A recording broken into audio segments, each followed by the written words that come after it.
Maswerteng umaga po mga ka-STL. Narito na po ang resulta ng STL Muntinlupa para sa araw na to, first draw, March 16, 2025.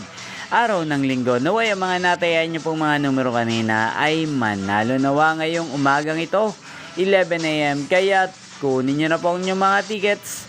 Narito na po ang resulta. Ang mga numerong nanalo sa STL Muntinlupa ngayong umagang ito, March 16, 2025.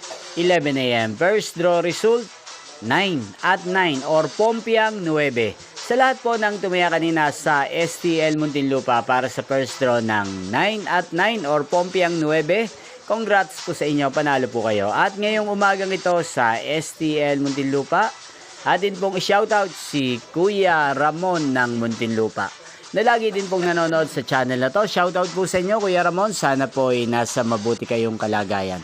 At sa lahat po ng mga taga Muntinlupa dyan na lagi pong nanonood din sa channel na to, shoutout po sa inyo.